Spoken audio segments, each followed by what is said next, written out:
Merci à nos trois intervenants, Jocelyne Porcher, Hugo Dupuis et Gilles Tristram, d'avoir répondu présent. Alors, les disputes, ce sont plusieurs débats dans l'année sur un thème choisi collectivement par l'ensemble de l'établissement. Cette année, c'est artificiel. On y aborde des questions controversées qui touchent au vivant et à l'environnement. Questions qui se situent toujours un peu à l'intersection entre les préoccupations de la recherche et les préoccupations de la société. Alors là, j'ai regardé quelle était la réalité de cette préoccupation. Il y a 300 textes, articles scientifiques sur la question de la viande artificielle. Par contre, il y a 12 000 articles de presse sur cette même question. Donc apparemment, la société s'inquiète plus de la viande artificielle que la science. Mais on va voir avec Hugo Dupuis que c'est quand même d'une actualité brûlante. Alors, la question qui va nous occuper ce soir, elle est très très impliquante, autant pour la recherche que pour la société. Ce sont deux thèmes très sensibles, parce que ce sont les rapports entre les humains et les animaux qui sont en question, et aussi notre rapport à l'alimentation. Le débat d'aujourd'hui porte sur l'élevage des animaux. On sait que cet élevage est interrogé sur plusieurs aspects. D'abord le bien-être animal, évidemment, mais aussi les problèmes sanitaires que peut poser la transmission de maladies vers l'homme, et surtout sa forte contribution aux émanations de gaz à effet de serre qui contribuent largement au dérèglement climatique. Alors, venant comme une promesse de solution à ces différents aspects négatifs, la viande artificielle, qu'elle soit issue de l'agriculture cellulaire ou de substituts végétaux. On se souvient en 2013 du Frankenburger, inventé par Mark Post, ce steak de viande hachée, coloré d'ailleurs au rouge de betterave, qui avait coûté la modique somme de 300 000 $.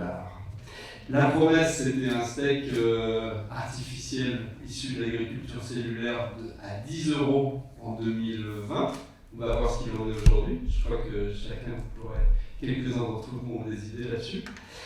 Et puis une autre forme d'alternative à la viande est maintenant proposée, ce sont les substituts composés à base de végétaux que l'on voit apparaître sous différentes formes, et là Hugo Dupuis pourra nous en parler. Ce soir, nous allons tenter de comprendre si cette viande artificielle vient résoudre tous les problèmes posés par l'élevage, quels sont ses avantages, mais aussi les réserves qu'on peut lui objecter. Alors les disputes, ça se passe toujours en 3 temps. D'abord, chaque intervenant dispose de 5 minutes pour exposer son point de vue sur la question. Ensuite, une petite table ronde d'une 20 à 25 minutes pour échanger des arguments entre vous.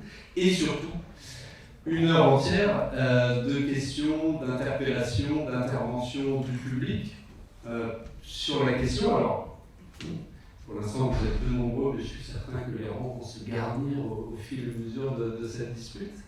Et je compte sur vous, justement, pour entrer en débat. Les disputes sont faites pour ça, c'est un lieu de rencontre entre des spécialistes et des gens qui veulent creuser un peu ces sujets. Je commence avec Hugo Dupuis, honneur au plus jeune. Vous êtes un ingénieur formé à AgroParisTech et vous avez créé en 2020 une start-up, Umiami, qui développe des simili-viandes des poissons à base de végétaux. Ce qui vous motive, c'est bien sûr le bien-être animal, mais aussi vous êtes préoccupé par les questions écologiques et de développement durable.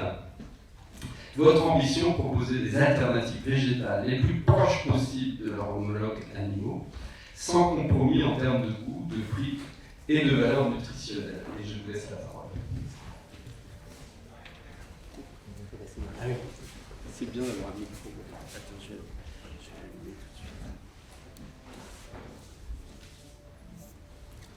Oui, donc effectivement, merci pour l'introduction. Donc, je suis cofondateur d'Umiami.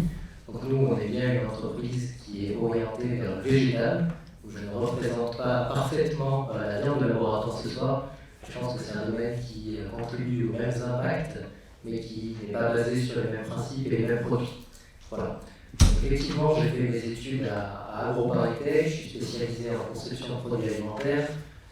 Je suis passionné par les questions d'alimentation et je dois pas vous cacher qu'en tant que jeune, je suis assez inquiet sur les questions de nourrir la planète en 2050. On a une planète qui n'est pas extensible, on voit qu'on a un impact qui continue de grandir au fur et à mesure. Je pense qu'il s'agit de trouver des solutions dans chacun des domaines en fait, qui va avoir un impact sur notre planète. Et mon domaine, c'est le domaine de l'alimentation. J'ai essayé de me rapprocher du domaine duquel je suis le plus proche, sur la vision d'impact.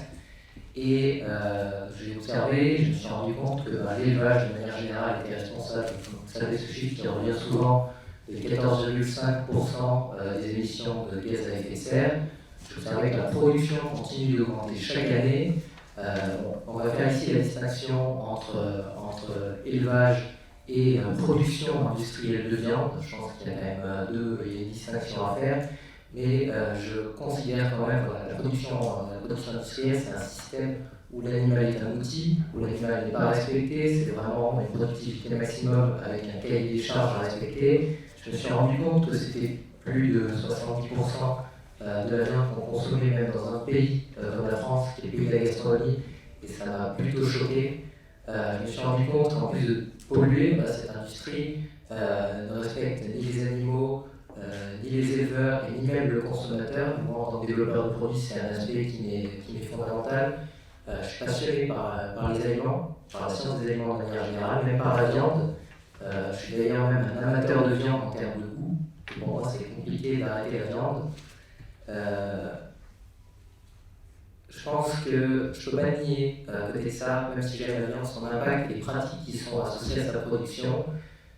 Et mon objectif face à ces constats, c'est de rendre obsolète la production de viande industrielle. Et en tant que développeur de produits, le meilleur moyen que j'ai perçu, c'était de développer un produit qui imite le goût et la texture de la viande pour faciliter la transition vers une alimentation plus végétale. Donc mon travail, c'est vraiment de sublimer le végétal pour le rendre autant, voire plus attractif en fait, que la viande, en considérant les impacts qui peuvent être parallèles à cette consommation. Pourquoi les produits végétaux? Je pense qu'il y a un vrai paradoxe au niveau de la consommation de produits alimentaires, que le consommateur n'est pas forcément rationnel dans sa consommation. Il se rend compte qu'il y a un impact dans sa consommation, que les pratiques ne sont pas forcément à la hauteur de ses espérances. Mais à côté de ça, les habitudes alimentaires ne changent pas. Ne changent pas en claquant des doigts. Il y a quand même un ancrage traditionnel. Le consommateur a du mal à arrêter cette consommation de viande.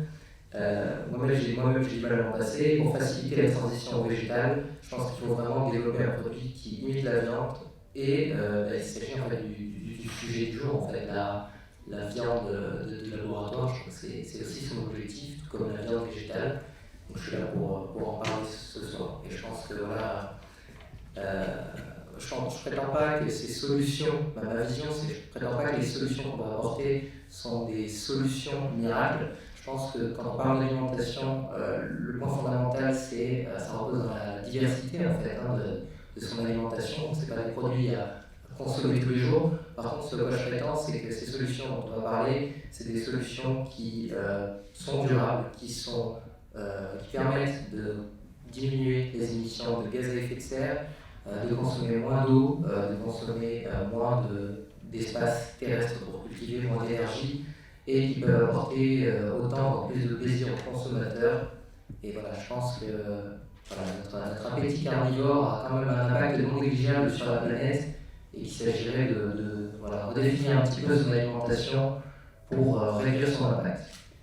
Merci beaucoup. Alors Gilles Tristram, ce débat il vous concerne depuis d'un titre.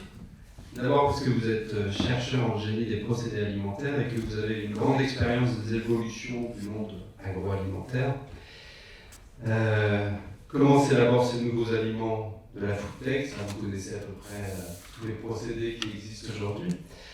Mais aussi, ça vous concerne parce que vous êtes directeur général de l'AgroParisTech et que vous avez encouragé pendant votre mandat, les deux mandats, l'émergence de lieux de rencontre entre sciences et société, c'est un sujet qui vous tient à cœur. Et vous êtes parmi les fondateurs de ces disputes. Alors, après 10 années passées à la tête de l'AgroParisTech, vous vous apprêtez à passer la main à votre successeur, qui nous fait l'honneur d'ailleurs d'être présent lui aussi ce soir, Laurent Buisson. Merci à vous. Et c'est à vous de prendre la parole. Merci. Alors, quelques éléments, et puis je vais dire quelques points sur cette question. Alors, on dit viande artificielle, viande cultivée, on va dire de manière générique agriculture cellulaire, parce que c'est comme ça que, c'est le mot le plus générique qui est utilisé. D'abord, Hugo a dit un point, je vais le factualiser. En 2050, on manquera entre 20 et 30% des protéines pour nourrir la totalité de la population. Il y a un certain nombre de prospectives. Alors, les prospectives disent ce qu'elles veulent, mais il faut avoir une cible, ça veut dire qu'on a une défaillance en protéines, ce qui génère beaucoup d'études sur comment on va compenser la défaillance en protéines. Au passage, et c'est une des questions de l'agriculture cellulaire aussi, c'est que ça ne concerne pas que l'alimentation. On peut faire un certain nombre de produits. Vous avez en ce moment des startups et des travaux de recherche aux États-Unis notamment qui cherchent à faire du cuir ou d'autres types de produits à partir de cultures bactériennes ou de champignons. Et donc il n'y a pas que la cible des aliments, puisque les protéines sont utilisées dans un très très grand nombre de produits d'usage quotidien. Voilà. Donc ça c'est un premier élément. Deuxième élément, quand j'interviens en cours, il y a une diapo que j'aime bien utiliser, c'est un discours de Marcelin Berthelot en 1898 et quelques, chimiste, Académie des sciences, en prédisant qu'en l'an 2000, donc il avait un siècle d'avance, on ne consommerait que des produits issus de la chimie et des tablettes azotées qui nous permettraient d'avoir tous les nutriments dont on avait besoin et qu'on n'aurait plus besoin de l'agriculture. Je vous fais le résumé très court de son texte, mais voilà. Bon, je rappelle qu'il était chimiste, il n'était pas ni agriculteur, ni agronome, ni sciences de l'aliment, voilà. Il se positionnait comme ça. Ce qui pose la question de l'artificiel, et je relisais, alors c'est pas pour vous dire que c'est ma littérature préférée, un article de Que choisir ce matin. Et donc du coup, je me trimballe avec ça depuis ce matin dans la poche, parce que tout le monde connaît le E300 pour parler de l'artificiel, et il y a une voie pour l'obtenir, c'est de la synthèse chimique, l'autre voie c'est des voies biotechnologiques. Le E300, dans l'article de Que choisir, c'est un produit artificiel. C'est de l'acide ascorbique, donc vous prenez ça, vous le coupez en deux, vous faites un jus, vous enlevez l'eau et vous avez de l'acide ascorbique. C'est la même molécule. Et donc dans un cas c'est considéré comme artificiel et dans l'autre cas ça n'est pas considéré comme artificiel. Je ne prends pas parti en disant ça, je donne juste les éléments pour qu'on se pose la question de ce que c'est. Et en fait l'agriculture cellulaire elle pose pour une part cette même question avec des arguments qu'Hugo a introduits qui sont revendiqués, qui sont discutables et qui commencent à pouvoir être discutés avec des faits. Le premier, c'est qu'effectivement, une partie de l'agriculture a un impact carbone, gaz à effet de serre qui est important, donc on peut le réduire, et globalement un impact énergétique. Dans le domaine de la viande cultivée, il y a un seul article que je connaisse qui traite de ça, qui vient de l'université de Delft, qui est sorti il y a quelques mois, juste avant l'été, qui dit qu'effectivement, comparé à la viande de bœuf, il y a moins de consommation énergétique et moins d'impact, mais qui dit aussi que quand on regarde tous les constituants qui permettent de faire cette viande cultivée, là il y a un impact important, parce que ça a besoin de nutriments. En gros, la viande cultivée ou l'agriculture cellulaire, vous prenez des cellules souches à partir d'un animal quelconque, ça peut être un œuf, ça peut être n'importe quoi d'autre, vous les mettez en culture, et donc il faut un milieu de culture. Vous en faites un certain nombre de purifications qui peuvent être pour sélectionner les bonnes cellules souches, qui peuvent être pour sélectionner ce qui va être obtenu par le milieu de culture, et vous obtenez un produit qui est artificiel, puisque par rapport à une voie d'obtention classique, il a été obtenu par une autre voie, mais dont on peut s'interroger, et c'est une partie de ce que les tenants de l'agriculture cellulaire défendent, qu'il a les mêmes propriétés. Et effectivement, on cherche ce qu'a dit Hugo, c'est-à-dire ce que j'appellerais un produit MeToo, qui ressemble à, qui est comme, mais qui n'est pas forcément exactement le produit. Et donc la plupart de ceux qui travaillent sur la viande cultivée aujourd'hui vont chercher le même goût, c'est-à-dire à la fois la texture, les arômes et la perception sensorielle globale que l'on est censé trouver sur une viande. Alors objectivement, on n'en est pas là. Et puis il ne faut pas oublier que l'agriculture cellulaire et sur les produits animaux, il y a aussi des travaux sur autre chose que la viande. On peut faire des fromages, on peut faire un certain nombre d'autres produits. Voilà. Donc ça, c'est un premier élément qui existe. Tu as rappelé, je crois que c'est $250 000, c'était le premier steak artificiel.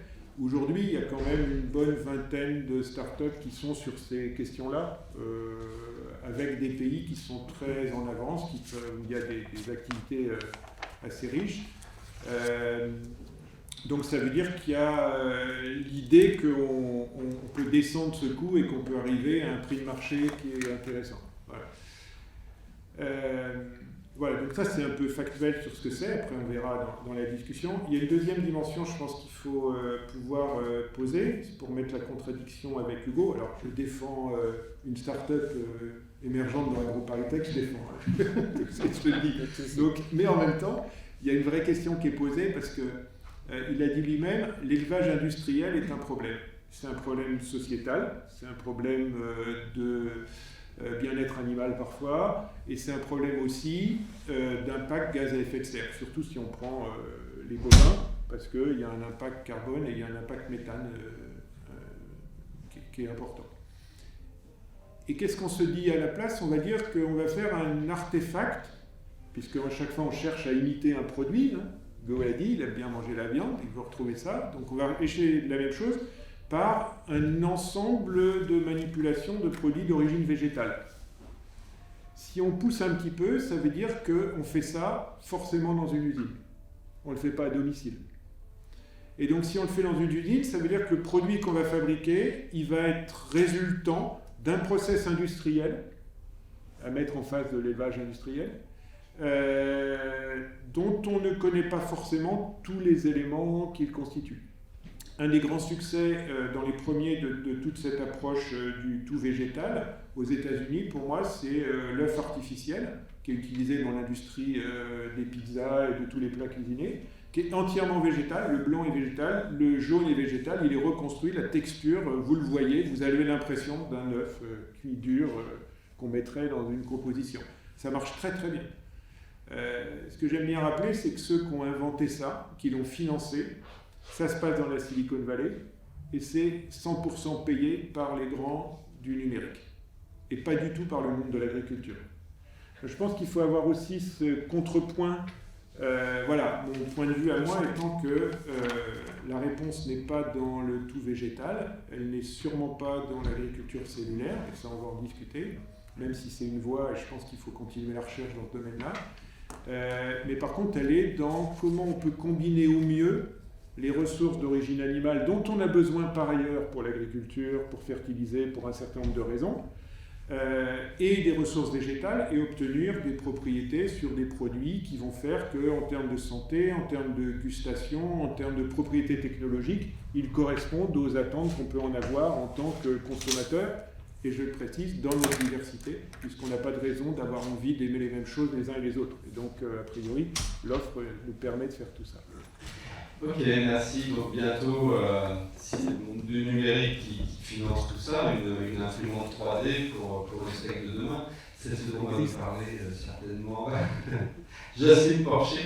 Alors vous avez un parcours un peu atypique, parce que vous avez commencé par l'élevage, d'abord d'une manière plutôt heureuse avec des brebis, et puis après d'une manière un peu plus cruelle avec je crois, un élevage industriel de porcins.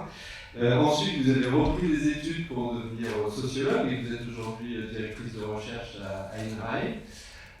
Bon, alors vous êtes, j'ai pas pu m'empêcher de faire un peu un relevé des articles de presse. Là, et Le Monde vous situe comme la bête noire des véganes. Alors vous allez sûrement nous expliquer pourquoi. Mais en tout cas, ce qui vous tient à cœur, c'est que manger de la viande a toujours fait partie de l'histoire humaine, un moment essentiel de partage, et là je vous cite, cette relation doit reposer sur un élevage respectueux des sols et des terroirs, et c'est aussi la meilleure façon d'échapper à l'alimentation industrielle. Donc là vous êtes bien entouré, je crois que le cadre est posé. Alors qu'est-ce que vous, en 5 minutes chrono comme les deux autres, à peu près, qu'est-ce que vous pensez de la question? Non, mais en fait, ça marche pas vite. Je suis parti du titre du débat, Invisible animal, parce que ce qui m'intéresse, c'est l'animal, effectivement, c'est pas tellement l'alimentation, mais donc Invisible animal, entre parenthèses, de ferme, bien que ça ne concerne pas les animaux de ferme, et donc voilà, pour positionner ce que le cadre de ce que je peux dire sur le sujet, c'est que cette invisibilisation de l'animal, elle n'est pas récente, elle a commencé avec l'industrialisation de l'élevage au XIXe siècle, et qu'on est aujourd'hui plus dans un processus de disparition des animaux de ferme que d'invisibilisation. Et donc je veux juste revenir sur le fait que l'industrialisation de l'élevage, c'est fondamentalement un changement du statut des animaux de ferme et la construction de la machine animale des zootechniciens, même de l'automate, c'est-à-dire la machine qui ne fait que ce qu'on lui dit de faire. Et cela non pas par nature, c'est ce que disaient les zootechniciens du XIXe siècle, mais par destination, parce que les animaux doivent coller à leur fonction productive, économique, et c'est cette fonction qui construit leur statut. Et donc cette industrialisation de l'élevage, ce changement de statut, ça amène en fait une sortie du travail des animaux. Bon, je ne veux pas épiloguer là, mais les animaux ils travaillent, enfin, c'est ce qu'on travaille avec notre équipe à NASA, alors qu'une machine elle fonctionne. Et donc en fait cette industrialisation, elle repose sur l'éviction des animaux, de l'intelligence des animaux, de leurs compétences dans le travail. Alors évidemment, tout ça est théorique, dans le réel du travail, ce que j'ai pu vivre dans les productions animales qui théorisent l'animal comme machine, mais dans le réel, évidemment, ce n'est pas des machines, et tout ça est cause d'une souffrance énorme. Dans le réel, évidemment, c'est très différent. Mais cette industrialisation et cette théorisation de l'animal comme machine, ça a amené à penser l'animal comme le contenant de la matière animale, et donc à construire la production animale, ce qu'ils disaient au XIXe siècle, les zootechniciens ils appelaient ça la production animale, au XXe c'est devenu les productions animales concurrentes entre elles, et donc en fait la disparition officielle de l'élevage, puisque voilà, phagocyté par la production animale, qu'on retrouve d'ailleurs dans l'oxymore élevage industriel. Parce que c'est vraiment un oxymore, soit on fait de l'élevage, soit on est dans l'industrie, mais ça ne peut pas être les deux à la fois. Et donc, cette zootechnie du 19e, l'industrialisation de l'élevage, c'est la conceptualisation de la production de la matière animale à partir des animaux. C'est ça l'industrie, c'est ça une portion industrielle, c'est ça qu'on connaît aujourd'hui. Donc, c'est un processus de désubjectivation, de désinflexion, de destruction des liens entre humains et animaux. Alors, le lien avec la viande in vitro, plus largement l'agriculture cellulaire, il est évident, c'est que cette agriculture cellulaire, c'est vraiment la suite de ce qui précède. Ce qui change, c'est le niveau d'extraction de la matière animale. Mais l'esprit, c'est bien l'esprit des zootechniciens du 19e, c'est le même. D'ailleurs, Marc Post, c'est un bon exemple. Quand il dit la viande bovine cellulaire, c'est la même chose que la viande bovine, sauf que la viande grossit en dehors de la vache. Voilà, c'est ça la conception zootechnicienne de l'animal et de l'alimentation, la viande qui grossit dedans ou dehors, in vivo, ex vivo de la vache. Alors, je travaille sur ce sujet, j'ai écrit un premier papier en 2010 sur ce sujet en fait, pour réfléchir parce qu'à l'époque c'était le moment de la PAC où il y avait des questions sur qu'est-ce qu'il fallait changer dans le système, etc. J'ai souligné que ce qui était important, c'était pas qu'est-ce qu'il faudrait changer, mais comment le système est en train de changer. Et donc comment en fait se met en place, à partir, voilà, ça fait depuis un bon bout de temps, une agriculture sans État. Parce que c'est ça l'objectif des startups, des milliardaires qui les soutiennent, etc. C'est une agriculture sans État. Alors ce qui est frappant, ce que je soulignais, c'est que l'industrialisation de l'élevage s'est faite avec trois acteurs principaux. La science, évidemment, c'est le premier des acteurs, c'est le premier aujourd'hui, l'industrie et l'argent. Alors, la banque au 19e et au 20e siècle. Aujourd'hui, l'argent, c'est les multinationales, les milliardaires, les fonds d'investissement. C'est une masse financière colossale. Donc ces trois acteurs qui sont des acteurs historiques de l'industrialisation de l'élevage, s'en ajoute un quatrième, c'est le sujet de mon livre Cause animale, cause du capital sur cette histoire, la cause animale, voilà, qui apparaît comme un acteur de premier plan aujourd'hui pour soutenir le développement de cette innovation. Alors c'est pas nouveau, hein, puisque dès 2008, PETA, la grosse association américaine de défense des animaux, offrait $1 million au labo qui serait capable de produire de la viande in vitro. Donc ça fait un moment qu'ils pensent le remplacement des produits animaux, mais on constate, et je le constate même depuis le temps que je travaille dessus, qu'il y a un soutien de plus en plus actif des associations à ces innovations, et même une extension des soutiens qui étaient de la part des défenseurs des animaux, comme PETA, c'est une association abolitionniste de défense des animaux, dont l'objectif est de rompre les liens domestiques avec les animaux.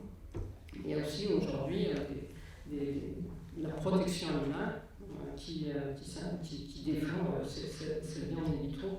Et globalement, défenseurs et protecteurs des animaux montrent, à mon sens, qu'ils préfèrent la viande aux vaches. Et ça, je pense que c'est quelque chose de vraiment paradoxal. Alors, on est passé dans cette évolution, en fait, du capitalisme industriel comme soutien de toute cette industrie lourde des productions animales au capitalisme numérique, effectivement, puisque derrière, c'est les GAFAM.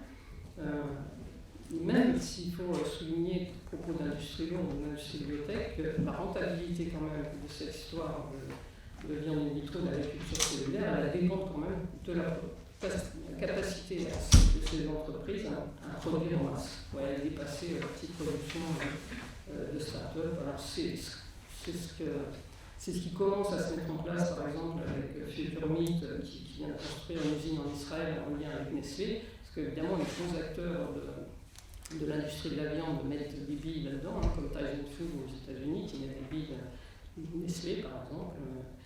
Et donc, voilà, une première usine de viande in vitro en Israël.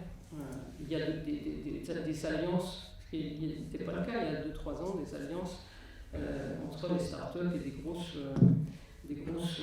entreprises comme Mitsubishi, par exemple, pour les fermes aussi en Israël. Et donc, en fait, voilà, tout ce processus, c'est pour ça moi, qui m'intéresse depuis longtemps, c'est un processus d'exclusion des animaux de l'alimentation par l'exclusion des animaux du travail. C'est ça le mot-clé, en fait, c'est que c'est le travail des animaux qui est en train de disparaître. Et puis, donc, une exclusion des animaux de ferme, qui est le prélude, mais ça, je pense que ça ne paraît pas, puisque toute cette histoire n'est pas vue du point de vue des animaux, mais du point de vue de notre alimentation. C'est le prélude à la disparition tout court des animaux domestiques, puisque ceux qui soutiennent tout ça, en fait, voilà, ça va, enfin, tout ce capitalisme numérique, il veut remplacer les animaux de ferme, mais il veut aussi remplacer les chiens par des robots, il veut aussi remplacer... voilà. Alors là, on rentre dans le débat, je parle. Merci beaucoup. Je vous ai vu, Hugo Dupuis, et plein de choses. J'imagine que vous avez à cœur de répondre à Jocelyne Porcher. Est-ce que vous êtes le produit justement de la financiarisation, du numérique, ou alors est-ce que c'est vraiment le bien-être animal qui vous a motivé? Bon, il y a différents sujets qui ont été évoqués par les deux autres intervenants. Pour commencer, je pense que moi ça me tient à cœur, je considère honnêtement qu'il n'y a pas d'abattage éthique et qu'il n'est pas possible de concilier bien-être animal et abattage. Ce soir, je ne vais pas prendre ma casquette cette casquette de sensibilité, je vais plutôt prendre ma casquette d'ingénieur pour parler de technologie. C'est un sujet qui est revenu, qui a été évoqué plusieurs fois. On a parlé d'investissement, on a parlé de grand capitalisme et de méchants lobbies du numérique. Je suis d'accord que cette vision d'investissement peut revenir. Effectivement, il y a de l'investissement qui arrive dans ce domaine. On a parlé du développement de l'élevage industriel qui effectivement a demandé beaucoup de temps, a demandé de la science, qui a demandé de l'argent. Et sauf qu'on se retrouve maintenant au pied du mur. On se retrouve dans une situation où, selon moi, il est compliqué d'avancer avec le schéma actuel. Il s'agit de trouver des solutions, de trouver des alternatives et d'en proposer. Et pour moi, la science peut être une solution pour proposer des alternatives efficaces. Il s'agit de le faire rapidement et de la même façon que les procédés qui ont été décrits, effectivement, il faut trouver de l'argent pour développer ces technologies. Je pense que dans chacun des domaines, c'est d'ailleurs le cas de mes études d'ingénieur, c'est pour ça que j'ai fait ces études Et je pense que c'est aussi le cursus de certains d'entre vous qui sont dans cette salle. La science peut être utilisée pour trouver des solutions, des alternatives. Et je pense qu'on considère que c'est le cas de la santé. Donc quand il y a des investissements dans le cœur artificiel pour résoudre des problématiques, là effectivement ça fait avancer le monde. Dans le cas de l'alimentation, je ne vois pas pourquoi on considérerait que pousser la technologie est un vrai problème. Effectivement, pour la pousser, il va falloir mettre de l'argent. Effectivement, il y a des fonds d'investissement qui ne viennent pas forcément du milieu agricole. Je ne vois pas en quoi ça représente les plus gros problèmes. L'idée, c'est qu'il y a des personnes qui se rendent compte qu'il y a une problématique, qu'il faut trouver des solutions et qui poussent de façon à faire avancer ces solutions. Effectivement, c'est mon cas. Mon objectif, c'est de contribuer à trouver une alternative pour vraiment faire parler en fait à cette production industrielle de viande.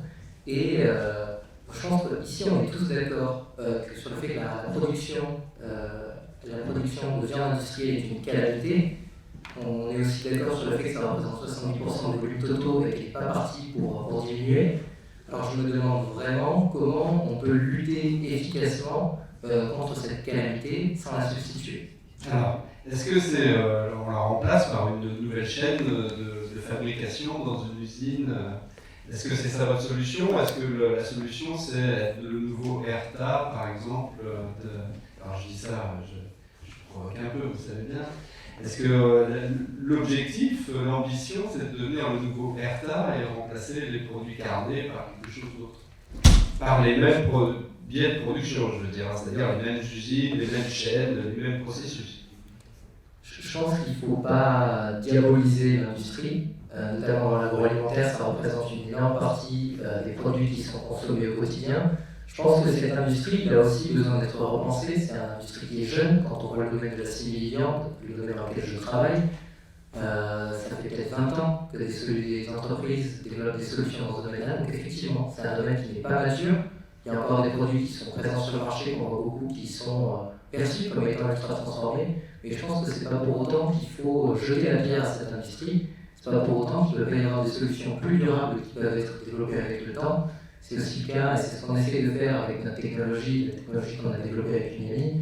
Ça permet, sans utiliser de texturants ni d'additifs, d'obtenir des fibres, de faire des produits végétaux. Donc je pense qu'il y a des solutions qui permettent d'avancer. Il y a un sujet qui a été évoqué par M. Tristram sur les questions des champignons, du mycélium et de leur développement et de leur utilisation dans l'alimentation humaine. Je pense aussi qu'il y a des solutions technologiques qui peuvent être poussées dans ces domaines en faveur d'une alimentation plus durable. Voilà. Ça, c'est mon point de vue. Et sur la question de comment contrer l'élevage industriel, je me demande vraiment comment le contrer sans proposer des substitutions. Alors, Gilles Tristram, est-ce que justement l'avenir pour vous est à ce type de substitut? Ouais, je ne sais pas si j'ai envie de répondre tout de suite à cette question.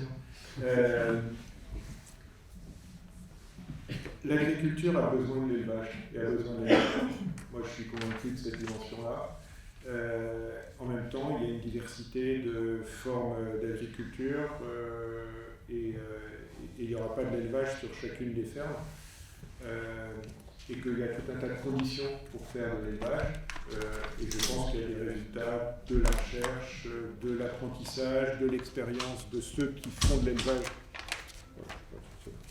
De ceux qui font de l'élevage aujourd'hui. J'ai voulu augmenter le son, mais t'as tout coupé. J'ai tout coupé. C'est un attentat. Donc je vais parler fort. Donc je dis que l'agriculture a besoin de la fonction animale pour une bonne partie de son activité. Pour moi, c'est bien, et dans des conditions, et je suis d'accord avec Jocelyne là-dessus, qui doivent être respectées, maîtrisées, raisonnées. Et j'ajouterais, et je pense que la complexité de ce qu'il va falloir être capable de faire dans le futur nécessite des gens très bien formés pour ça, et qu'on a besoin de résultats issus de la recherche pour le faire bien. Voilà. Si j'allais plus loin, je vous dirais on a besoin d'ingénieurs, et tant mieux s'ils sont AgroParisTech. Mais je pense qu'on a besoin de ce fil-là, et que l'agriculture demain, elle est d'une complexité de plus en plus grande, et qu'il va falloir raisonner tout ça. Deuxième point, en fait, moi je rentre par un autre fil quand j'ai introduit tout à l'heure en disant on a besoin de protéines, la question c'est comment on va fabriquer les protéines dont on a besoin demain. Et donc, la question que pose Umiami, à laquelle ils apportent une réponse, c'est est-ce qu'on peut faire des produits qu'on va consommer, qui sont bons, qui ont du goût, qui ont de la texture, qui vont faire plaisir à celui qui le mange et qui sont économiquement possibles à acheter pour tout le monde. Et ça à partir de matières premières végétales. C'est super. Et c'est une bonne question. Il y a des solutions qui sont issues de la recherche et de la technologie qui amènent ça, et on fait des produits. Et moi, je trouve ça vraiment très bien. Et tout le monde arrive à dire, on va faire de la viande végétale. Et là, je trouve que c'est une erreur. Parce que c'est pas parce qu'on fait un produit qui a du goût, qui est bon, etc., qu'on doit se dire, je vais imiter un produit de type viande. Non, on fait un produit qui est bon, et qui en tant que tel a des propriétés, et tant mieux s'il a une texture qui ressemble à quelque chose et qui, du point de vue de ma mémoire sensorielle, me dit ça me rappelle quelque chose, et ce quelque chose me fait plaisir. Et si en plus nutritionnellement c'est très bien, et ça a un bon système physiologique humain, c'est bien, il faut le faire. Après, c'est une autre question de qui le finance aujourd'hui. Et voilà, vous avez posé des bonnes questions, c'est une vraie interrogation. L'autre question que ça pose, c'est que cette voie-là est la voie de l'agriculture cellulaire, dont moi j'ai été amené à dire une fois ou deux dans le passé que l'une des erreurs, c'est qu'ils veulent copier des produits existants. Voilà. Mais c'est que l'une des difficultés qu'on peut avoir, c'est qu'on va faire ça dans quelque chose qui peut être une boîte noire et qui est une usine. Alors qu'un animal ou un produit végétal, on le voit dans un champ, et dans notre culture, dans notre compréhension, ça fait référence à plein de choses. Voilà. Et donc il y a une vraie question, qui est une question de l'industrie alimentaire, qui s'est emparée, qui est une question pas facile, c'est quelle transparence on donne aux processus qui font le produit en question. Comment on le sait? Aujourd'hui, dans l'agriculture cellulaire, il n'y a pas de transparence sur le média de culture, parce que c'est le cœur du secret de fabrication. Et c'est là que ça coûte très cher. Et que ceux qui inventent quelque chose en ce moment, ils cherchent à faire un média qui ne coûte pas cher. Voilà. Et donc, et c'est le challenge pour en faire un produit abordable. Il est là. Et ça, ils ne vont pas le dire, c'est leur secret. Donc, il y a une vraie question pour que ça matche avec la population, que ce processus soit transparent et qu'on le comprenne. Et qu'on l'accepte, en fait, dans tout ça. Et je voulais ajouter un élément important. Je n'ai pas regardé les chiffres depuis 2010, donc je peux me tromper. Dans la croissance de toutes les sociétés, dès qu'il y a émergence de classe moyenne, la consommation de viande augmente significativement. Je pense qu'il faut qu'on ait ça, même s'il y a des changements sociologiques. C'est pour ça que je suis prudent, j'ai les chiffres en tête que depuis 2010. Et qu'il y a des changements sociologiques très importants, très rapides sur la question de la viande à cause du climat en ce moment. Mais n'empêche que vous regardez les chiffres depuis qu'ils existent, ça fait presque 100 ans qu'on a des données, à chaque fois, classe moyenne, augmentation de la consommation de viande et de tous les types de viande. C'est un mécanisme social. Voilà. Donc, voilà, c'est un fait. Voilà. Et comment on fait avec ça? Ben non, je voudrais réagir par rapport à ce qu'a dit mon voisin là, sur le fait qu'il décrit l'agriculture cellulaire comme la seule solution contre les systèmes industriels. Alors ça, c'est vraiment quelque chose contre quoi je m'élève justement, parce que ça, c'est ce que vous dites, c'est ce que disent les défenseurs des animaux, c'est ce que disent les startups, de nous placer en tant que consommateurs et citoyens devant une alternative où il y aurait une alternative, deux prémices: agriculture industrielle, élevage industriel, souffrance, pollution, planète en danger, etc. Ou agriculture cellulaire, voilà, c'est bien pour les animaux, bien pour la planète. Bon, c'est un peu dégueu, comme disent certains défenseur des animaux, mais l'autre solution est tellement plus dégueu que, bon, dégueu pour dégueu, autant prendre la culture de cellules. En fait, la voie que je défends, moi, c'est une troisième voie, justement. C'est le fait qu'on peut faire autrement. Déjà, on peut faire autrement que poursuivre le fil de l'industrialisation générée par le capitalisme, déjà, parce que si on pense tout ça en dehors de notre système économique, évidemment, on est coincé. Enfin, si on ne fait pas un effort de penser plus loin que notre système économique, Voilà, ça conduit à ce que vous dites, que c'est ou les systèmes industriels ou l'agriculture cellulaire, alors qu'il y a une autre voie qui est l'élevage paysan. L'élevage paysan, évidemment, ça paraît comme ça, c'est pas comment sexy, c'est pas voilà, il y a pas. Et pourtant, je pense que c'est la vraie modernité aujourd'hui, c'est ça, c'est l'élevage paysan. C'est là qu'on rencontre des gens qui ont un rapport à la nature, un rapport aux animaux vraiment innovant, constructif, avec des propositions complètement nouvelles. Donc voilà, moi je crois que cette troisième voie-là, elle existe, et c'est celle-là que je défends, c'est celle-là qui protège et qui permet de continuer nos liens avec les animaux, parce que votre solution, c'est la rupture avec les animaux de ferme, c'est la disparition des animaux de ferme. Donc ça, c'est évidemment pas, pour moi, une solution, parce que ce qui m'intéresse, c'est la relation aux animaux, et comment finalement cette relation aux animaux, elle construit notre alimentation, elle construit notre environnement, elle construit notre culture, elle construit notre histoire, construit notre éducation, l'éducation des enfants, enfin bref, tout ce que font les animaux, tout ce que nous font, tout ce que nous donnent les animaux depuis 10 000 ans. Et donc, voilà, ça c'est quelque chose, pour moi, d'extrêmement... après, de dire que, voilà, qu'il n'y a pas d'abattage éthique, etc., bon, ça on peut en discuter, mais c'est un peu facile. C'est un peu facile de dire ça quand on sait qu'on ne peut pas rendre toute la planète végane, et que le véganisme, c'est pas... D'ailleurs, le véganisme, c'est pas la solution proposée par les véganes eux-mêmes, puisqu'ils défendent l'agriculture cellulaire au lieu de défendre le véganisme. Donc, voilà, c'est la question de l'abattage des animaux. Aussi, il peut y avoir un abattage éthique, bien sûr, mais l'abattage des animaux, il a un sens dans le cadre d'une relation avec les animaux de ferme. Alors, est-ce que vous pensez qu'il y a un abattage des animaux, une mort des animaux pour être mangés, compatible avec une éthique Moi, je vais dire à titre personnel, non. Après, c'est pas la casquette que je veux aborder ce soir. Ouais. Je pense que c'est pas le plus important du discours. Bon, déjà, le fait de dire que les véganes, de manière générale, pensent ça, je pense que c'est très difficile en fait de résumer la pensée végane juste simplement. C'est une phrase, je pense que tout le monde est loin d'être d'accord sur le sujet. C'est assez réducteur de faire cette analyse. Excuse-moi, je t'interromps. Il n'y a pas de mais souci. c'est ce que me disaient les défenseurs des systèmes industriels. Mais... Ah, vous dites les productions animales, mais il y a une telle diversité, personne n'est pareil, laissez tout. Voilà. D'ailleurs, c'est assez frappant. Je ne suis moi-même pas végane, hein. Je le dis devant tout le monde, je ne suis pas végane. Je dis juste que c'est assez réducteur de rassembler un courant de pensée par un mot, juste parce que les gens ne mangent pas d'animaux, ne consomment pas de produits animaux, par résumer leur pensée et dire qu'ils sont pro-agriculture cellulaire. Sur la question de une seule solution, je ne suis pas tout à fait d'accord, honnêtement. Moi, si on me propose la solution que vous proposez par l'élevage, le lien, enfin, je ne sais pas comment vous le décrivez, par l'élevage paysan, je pense que c'est une solution de moins mais mieux, je suis d'accord, c'est beaucoup mieux.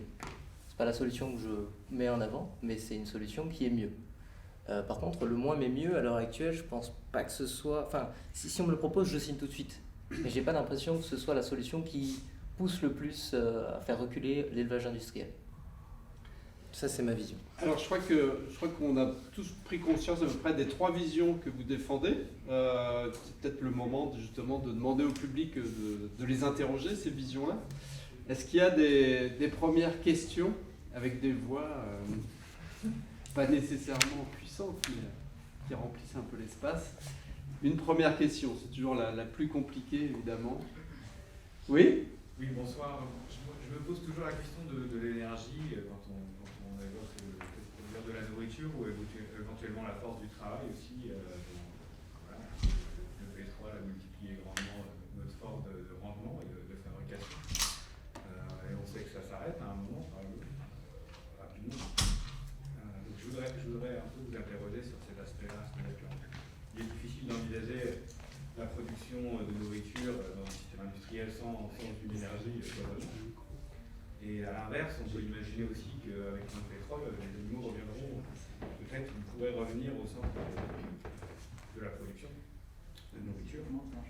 Je ne sais pas si ça évoque quelque chose pour vous. C'est une question que je me pose. Non, bien Alors, je sûr. crois qu'on a retrouvé nos micros. Donc, moi, je vais prendre du coup le point de vue industriel parce que effectivement, cette question de l'énergie, elle est centrale. Donc voilà, dans chaque mode de production, il faut regarder les différents impacts associés. Au niveau énergétique, on se rend compte aussi que l'élevage industriel n'est pas c'est une industrie qui est loin d'être anodin en termes de consommation énergétique, avec tous les équipements qui peuvent être utilisés et puis voilà, tous les à côté en fait, de la proposition de ce type d'élevage. On se rend compte, parce que moi je ne suis pas spécialiste des ACV, mais quand on regarde les ACV, donc les analyses de cycle de vie, de produits industriels qui ont quand même nécessité effectivement de l'énergie pour être produits, des produits industriels, on se rend compte qu'on se retrouve avec un impact qui est 50% moins d'énergie que des produits animaux, enfin que la moyenne de la consommation énergétique de la production de calories animales. On peut donner un équivalent en calories, on se retrouve à 50% moins, selon les modes de production. Donc voilà, ça c'est pour la question de l'énergie. Et puis après, sans parler de tous les aspects, transformation en eau, impact carbone et autres qui peuvent être associés. Alors Gilles, c'est ça, vous avez un complément de réponse. Oui, alors je dissocie deux questions complètement. La question que Hugo vient de commenter, c'est-à-dire l'impact durabilité, écologique, on va dire, pour lesquels on peut regarder l'impact carbone et puis tout un tas d'autres, y compris la raison biodiversité, tout ça. Mais revenons à la question de l'énergie. Chaque fois que vous ingérez 1 kilocalorie, il faut vous poser la question combien il a fallu en utiliser pour le produire. Le ratio, il va de 0,01 à 18. 18, c'est la viande de bœuf. 0,01, c'est les sociétés qui consomment des insectes. Et ensuite, quand on consomme de la viande, on doit évoluer entre 7 et 18. Le facteur multiplicatif. Ce qui fait que si vous êtes un consommateur riche, mangeant bien, nos sociétés plutôt autour de 3500 kilocalories par jour, bah vous faites la multiplication et vous allez vous rendre compte que c'est à peu près la moitié de votre consommation énergétique pour vous chauffer, pour vous véhiculer, etc. Si vous êtes ce que sont les recommandations, c'est-à-dire plutôt 2200 kilocalories, qui est un moyen de réduire la question alimentaire et sécurité alimentaire mondiale. Si chacun baisse, on distribue mieux et on pose des questions de nature de production qui sont différentes. Bah évidemment, vous avez un impact énergétique direct qui est moindre. Voilà. Et l'autre élément, c'est qu'il y a un point clé dans toute cette question alimentaire qui est le transport. Et ce n'est pas uniquement la question de la transformation en tant que telle. Parce qu'une usine alimentaire, je pense qu'on est entre 3 et 15% du coût de fabrication qui correspond à l'énergie. Le coût principal, ce sont les matières premières. Je parle de l'usine, là, je ne parle pas de la production agricole. Mais par contre, le fait d'amener le produit, de le conserver si vous êtes en chaîne du froid, par exemple, a une consommation énergétique qui est importante. L'impact d'un produit surgelé que vous allez conserver 18 mois, bah, c'est le coût de l'énergie pour le faire. Donc il y a un enjeu énorme de faire des produits pas surgelés. Au passage, il y a des sociétés qui ont l'habitude de conserver les produits à température ambiante en milieu tropical sans passer longtemps, plusieurs mois, y compris de la viande, sans passer par une voie à température négative. Donc il y a des solutions qui existent et qui pourraient être utilisées. Est-ce que sociétalement, elles sont acceptables? Est-ce qu'on va mettre en œuvre ce qu'il faut pour les utiliser? C'est là où on tombe sur la notion de diversité à l'échelle de la planète, et même à l'échelle d'un pays comme la France, il y a une très grande diversité d'attentes. Donc, Jocelyne dit l'élevage paysan, ouais, je vais être d'accord, parce que sinon, à l'intérieur d'AgroParisTech, tous ceux qui sont porteurs de ça, ils vont me massacrer. Mais en même temps, il y a de l'agriculture intensive, et elles ont des valeurs l'une comme l'autre. Moi, je ne crois pas qu'elles s'excluent. C'est ça qui est la grande difficulté, c'est que souvent, dans les débats, on dit « je suis l'un, je suis l'autre ». Non, toute la question, c'est comment on gouverne la diversité qui représente cette diversité de l'agriculture. C'est ça. Et qu'il y a des endroits où certains types de production agricole et d'élevage ne sont pas appropriés.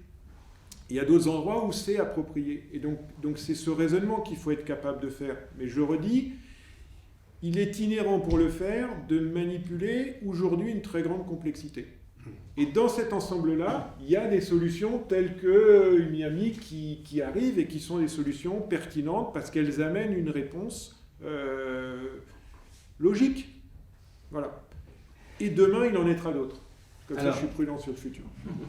Une autre question peut-être de la part du public. Oui. En fait, Alors, allez-y, je vais peut-être vous passer un micro parce que ça sinon je peux parler plus fort. Allez-y.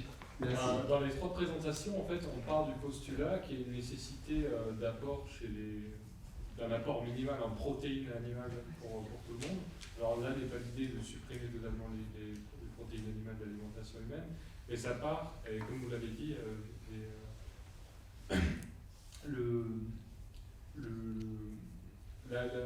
c'est comme s'il y avait une nécessité absolument, en fait, si on baisse l'apport de viande, on a par exemple l'exemple de cette tendance de vouloir inclure de plus en plus les insectes dans l'alimentation, ou moins de se poser la question.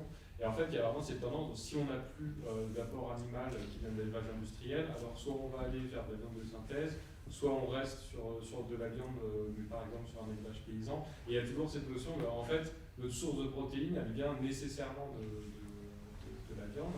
Donc après, pour des questions de goût, par exemple, des questions culturelles, la viande peut toujours être présente. Et après, est-ce que la nécessité absolument d'un apport en protéines riches et pas aussi, je dirais, une idée préconçue qu'on peut avoir qui viendrait uniquement de l'alimentation animale? Alors, qui aurait envie de répondre? Jocelyne, peut-être? Je vais répondre après. Ok, Hugo d'abord. Ok, je démarre. Donc moi, effectivement, c'est pas le point de vue que je prône. Hein. Je ne considère pas qu'il faut considérer... on n'a pas besoin de consommer des protéines de viande nécessairement. C'est quelque chose qui est prouvé depuis longtemps. D'un point de vue nutritionnel, tout le monde s'accorde à dire qu'avec le végétal, en ayant des sources complémentaires entre légumineuses et céréales, on a tous les acides aminés essentiels. La digestibilité des végétaux est légèrement plus faible, mais il n'y a aucun problème avec des sources suffisantes au niveau alimentaire sur cette partie-là. À côté de ça, je pense qu'il y a 2 points qui sont souvent mis en avant par rapport à la consommation de viande. C'est l'apport en fer. Effectivement, du fer, on peut aussi en trouver dans les végétaux en quantité suffisante. Il peut, pour certaines personnes, être nécessaire de se complémenter un petit peu sur cette partie-là.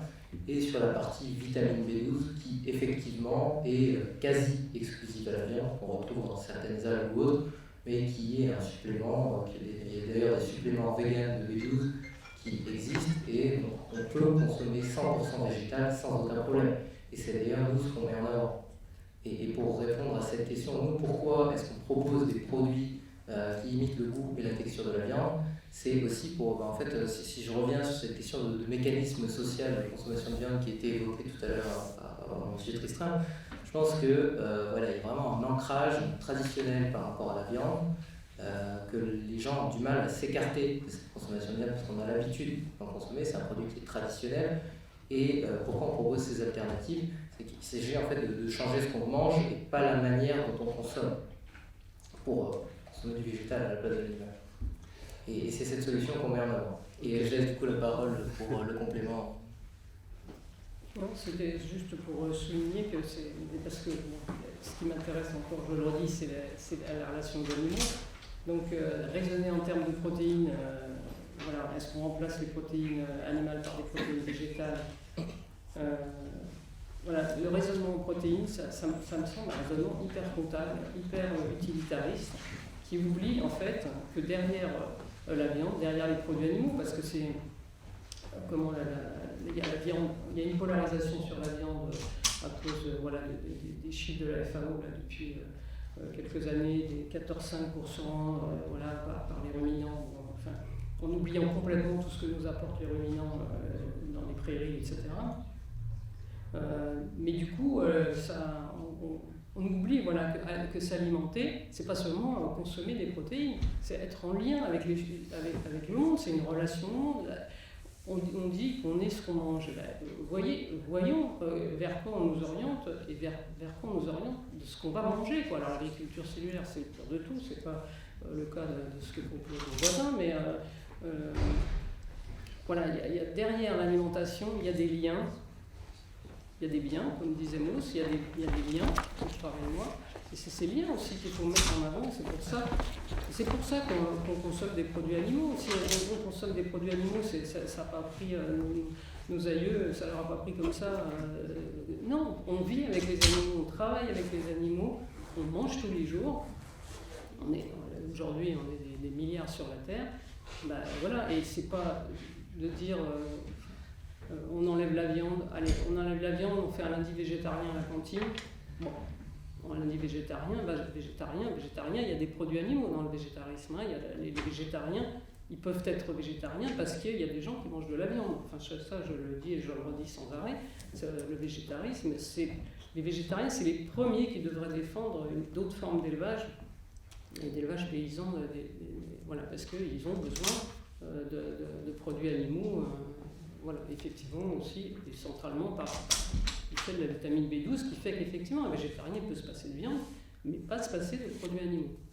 Les produits animaux, ils sont produits par des éleveurs, voilà, et donnés par des animaux. Donc, enfin, moi je crois que voilà, dans les débats, raisonner en termes d'insectes, mais les insectes c'est des animaux. Qu'est-ce qu'ils font actuellement les startups qui sont en train de vendre ils broient les insectes? Alors on sait rien des insectes en fait. Moi, j'aime mieux les vaches et les cochons que les sauterelles, mais n'empêche qu'on ne sait pas grand-chose quand même. Alors, Gilles Tristram, un complément aussi de... Ouais, en 3 points très, très rapides. D'abord, moi, j'ai raisonné en protéines, et pas spécialement en protéines animales. Deuxièmement, il y a une compétence qui nous manque là, qui est celle de la nutrition. Et donc, il y a une vraie question, c'est... Hugo a fait une remarque là-dessus. Il y a des molécules, B12 par exemple, ou d'autres, qui, si elles ne sont pas dans un certain milieu, ne sont pas vectorisées par le tube digestif. Elles passent directement. Il y a plein de résultats comme ça. Et d'ailleurs, sur un certain nombre des produits fabriqués, entre guillemets, c'est une des grandes questions de savoir est-ce qu'on va vectoriser correctement un certain nombre de molécules. Et au passage, il y a des produits végétaux. Non, vectorisation, ça veut dire que la molécule passe dans la physiologie humaine au lieu de passer directement le transit intestinal et de ressortir. On est le fruit d'une sélection biologique. Et dans cette sélection, on a été mis en contact avec des produits animaux depuis longtemps. Et puis le dernier point, vous avez parlé d'animal, d'insectes.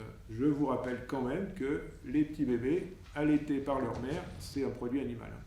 Donc, particulier, hein, mais l'humain est un animal. Et donc, on est élevé et sélectionné pour être capable de réagir à ça.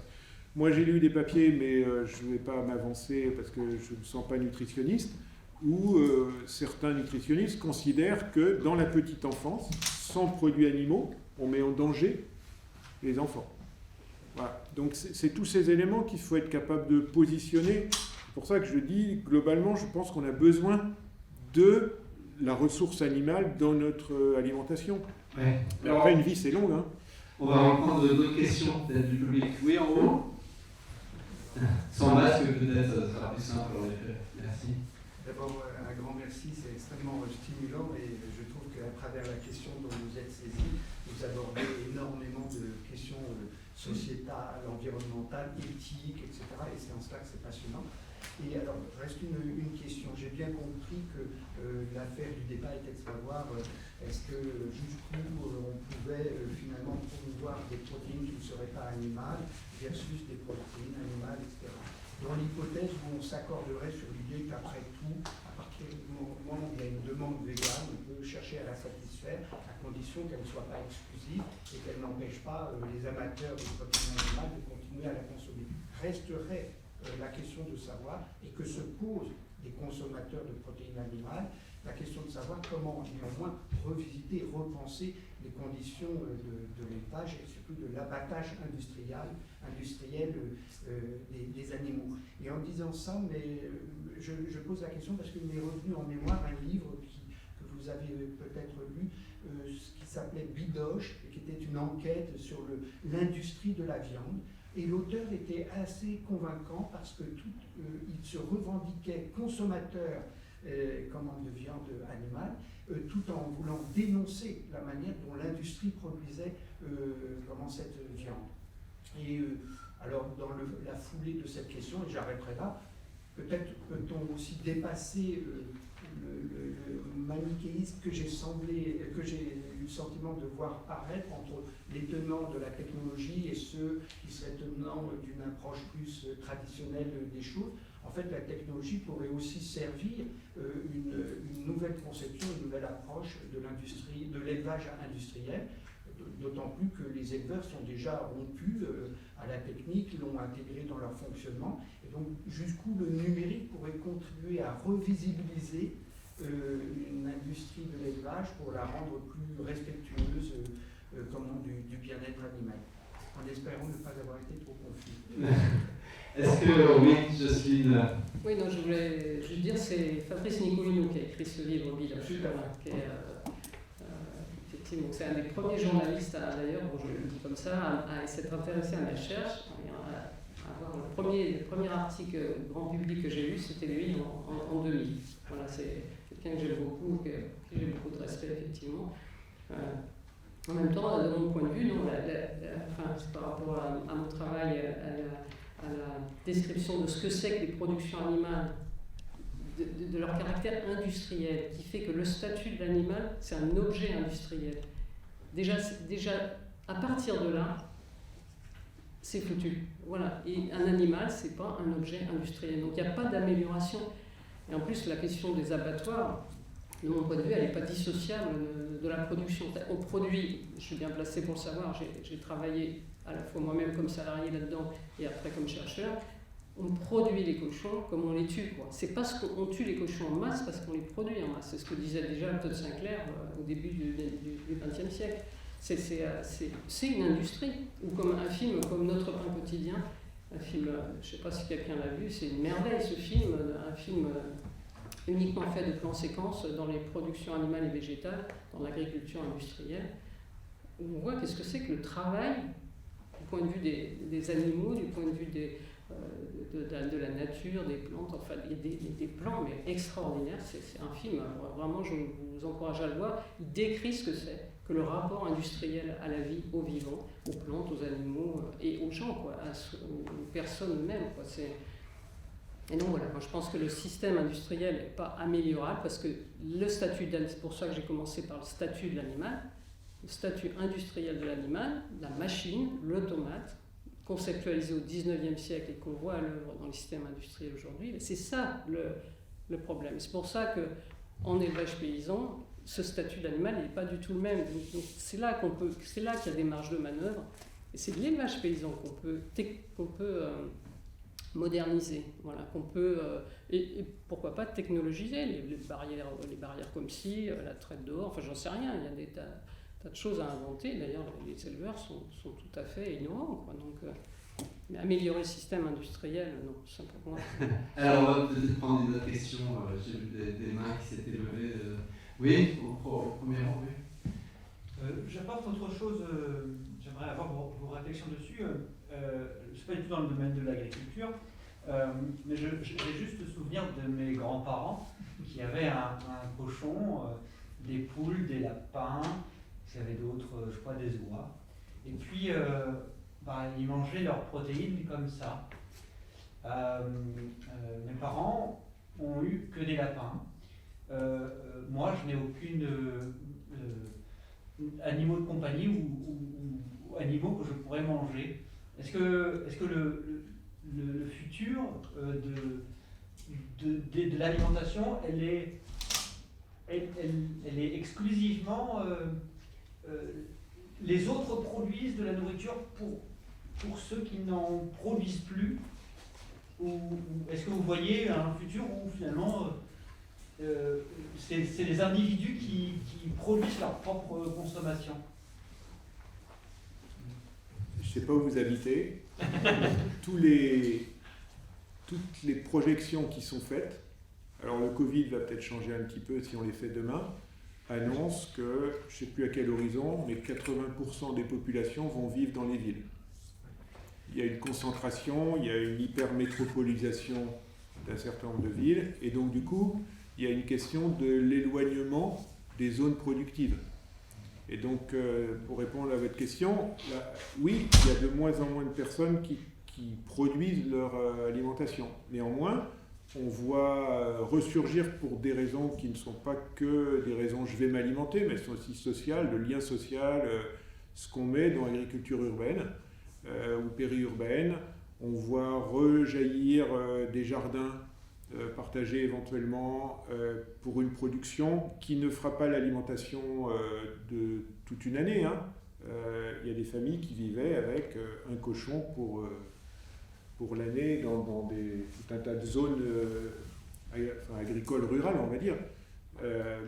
Donc c'est une bonne question, mais je pense que c'est une question qui interroge en ce moment, si je vois les jeunes qu'on voit à l'école, qui les interroge sur justement quelle proximité à la ressource alimentaire on doit avoir. Ça rejoint ce que j'ai dit tout à l'heure, il y a transparence, il y a confiance, il y a savoir. C'est ce qui est dans la notion de relocalisation de l'agriculture, ce qui va dans ce que Jocelyne a dit sur le modèle, moi je vais le dire fantasmé, de l'agriculture paysanne. Voilà. Et puis après, il y a débat. Est-ce que ça, réparti sur la planète, ça nourrit la totalité de la planète dans les mêmes conditions ou pas? Sachant qu'on a des cultures alimentaires. Et c'est le dernier élément par rapport à votre question, c'est quel est votre modèle alimentaire et comment vous voulez faire évoluer votre modèle alimentaire? Voilà, ça, c'est une question qu'on voit dans le flexitarisme et la façon dont ça amène, ou qu'on voit dans Vegan et autres. On fait une évolution du modèle alimentaire. Et donc, l'éloignement de la production agricole et de la ressource fait partie de l'évolution du modèle alimentaire.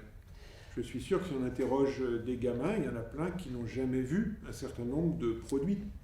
Voilà, ils ne savent pas ce que ça va être, ils ne sauront peut-être pas les dessiner ou les représenter. Voilà, moi je vais à la ferme à Grignon, il y a plein de jeunes gamins qui viennent visiter.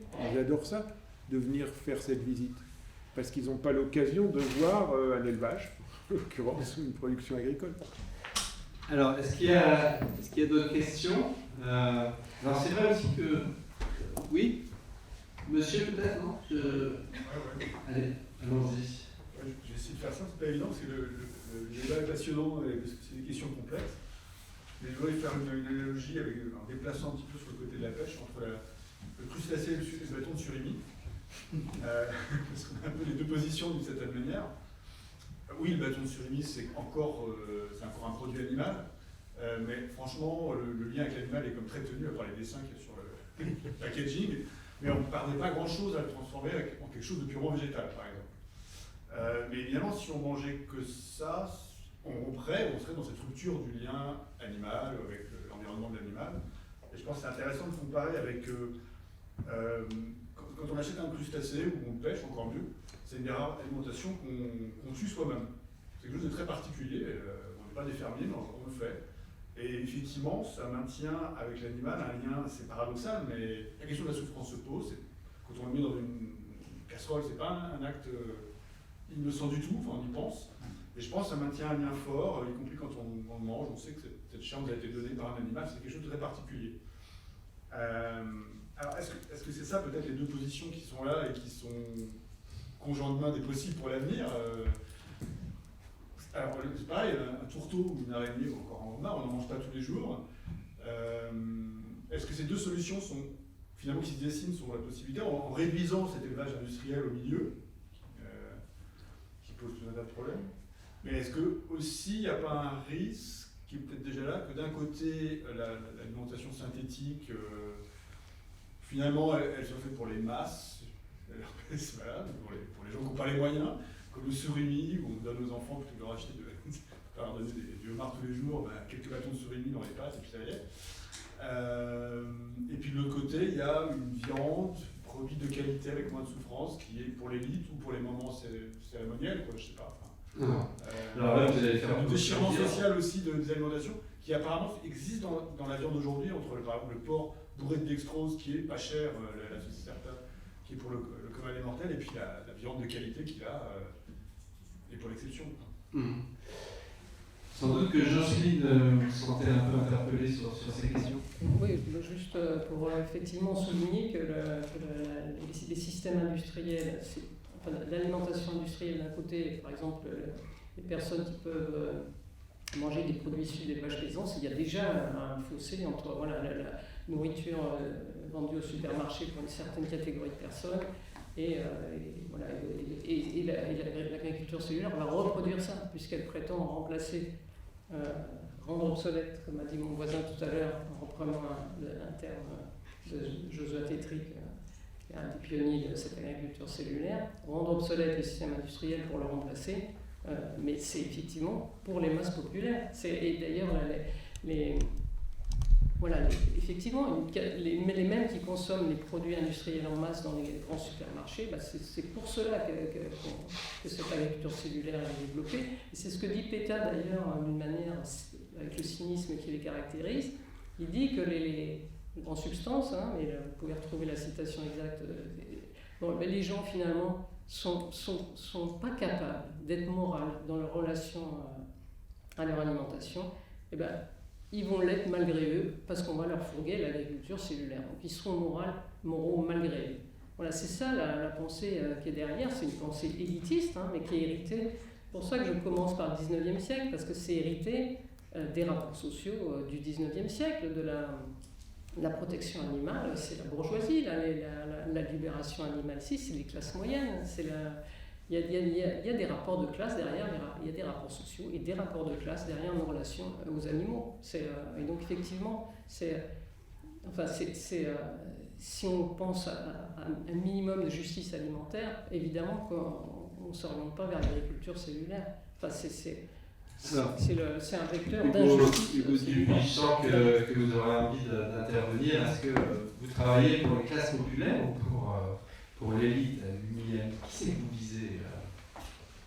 Alors c'est une mauvaise question. Pas de souci, non. Je vais être moins extrême cette fois-ci dans ma réponse. J'ai apprécié un aspect que vous avez évoqué, c'est cette question de polarisation, effectivement. Je ne pense pas qu'il y ait une solution unique pour en fait trouver pour cette équation qui est complexe, qui est l'alimentation du futur et nourrir le monde. On parlait de reconnexion à l'alimentation, 80% de personnes dans les villes, nourrir le monde en 2050, c'est des questions qui sont très complexes. On a bien perçu que l'élevage industriel était une problématique. Je pense que penser à l'élevage paysan seul pour remplacer cet élevage industriel, celle qui nourrit d'ailleurs les classes populaires, c'est une utopie. Je le pense très sérieusement. Je pense que ça va être la pluralité des solutions qui va permettre en fait de résoudre cette situation. Et effectivement, on ne pourra pas nourrir tout le monde simplement avec l'élevage paysan. Mais pourquoi pas l'association de davantage de végétaux, rééduquer avec une alimentation davantage végétale. Pourquoi pas effectivement promouvoir l'élevage paysan pour manger un peu de viande, moins mais mieux. Et moi je pense que tout à fait des solutions technologiques comme l'agriculture cellulaire ou comme des produits transformés à partir de protéines végétales comme ceux qu'on peut proposer peut vraiment en fait avoir un rôle fondamental pour équilibrer cette équation. Il faudra bien nourrir tout le monde, que ce soit les riches et les classes populaires et effectivement c'est mon point de vue sur ce sujet. Alors, oui, je vois qu'il y a d'autres questions, donc on va donner l'avantage aux questions. Oui. Je me demandais, est-ce que